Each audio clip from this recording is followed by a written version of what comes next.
রানীগঞ্জ মোরগ্রাম 14 নম্বর জাতীয় সড়কের উপর থাকা বক্রেশ্বর ব্রিজের সংস্কারের কাজ শুরু হওয়ার জন্য ব্রিজের ওপর দিয়ে যান চলাচল সম্পূর্ণ নিষিদ্ধ করা হয়েছে।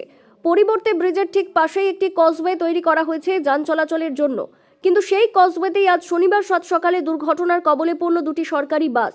ওই দুটি সরকারি বাসের মুখোমুখি সংঘর্ষের ঘটনা ঘটে, যে ঘটনায় গাড়ির দুই চালক আহত হওয়ার পাশাপাশি বসে থাকা বেশ কয়েকজন যাত্রীর অল্প বিস্তর আঘাতপ্রাপ্ত। যা জানা যাচ্ছে তাতে এদিন দুটি সরকারি বাসের একটি দুর্গাপুর ডিপোর বাস এবং সেই বাসটি বহরমপুরের উদ্দেশ্যে যাচ্ছিল। অন্যদিকে অপর বাসটি সিউড়ি ডিপোর এবং সেটি কলকাতার দিকে যাচ্ছিল। কজওয়ের ওপর দিয়ে যাওয়ার সময় বাস দুটি নিয়ন্ত্রণ হারিয়ে একে অপরের মুখোমুখি ধাক্কা মারে। বাস দুটির গতি যথেষ্ট ছিল বলেই জানা যাচ্ছে। ঘটনার পরিপ্রেক্ষিতে এলাকায় আতঙ্ক ছড়ায়। তড়িঘড়ি সদাইপুর থানার পুলিশ ঘটনাস্থলে পৌঁছে আহত চালক ও যাত্রীদের উদ্ধার করে হাসপাতালে পাঠায়। বাসের যাত্রী উজ্জ্বল কুমার মণ্ডল জানিয়েছেন, দুর্গাপুর থেকে বহরমপুর যাওয়ার বাসটি কজওয়ের ওপর অন্য একটি গাড়িকে ওভারটেক করছিল। ঠিক সেই সময় নিয়ন্ত্রণ হারিয়ে এমন ঘটনা ঘটে।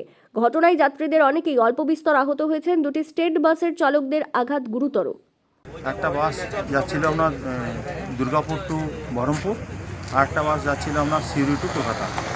এই অ্যাক্সিডেন্টটা ঘটেছে নিয়ার অ্যাবাউট আপনার ছিনপাই যে পাওয়ার স্টেশন আছে, পাওয়ার প্ল্যান্টের কাছে ঘটেছে।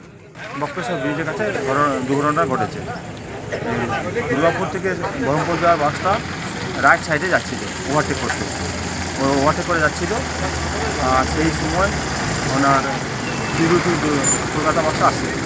একে অপরে যা কন্ট্রোলে অনেকটা কন্ট্রোল করে নিয়েছিল, অ্যাক্সিডেন্টটা আরও বেশি হতো আর কি।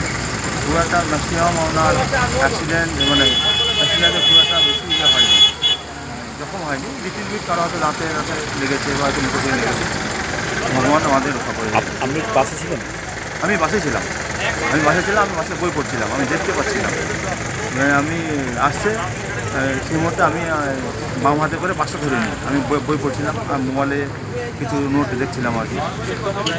কিন্তু আমি বাম হাতে ধরে নেওয়ার জন্য আমার খুব একটা ক্ষতি হয়নি। আর যে সমস্ত যাত্রীরা শুয়েছিলেন ওনাদের লিটিল বিট কারো মুখে লেগেছে, কারো হয়তো গলায় লেগেছে, কারো হয়তো কি মনে হয়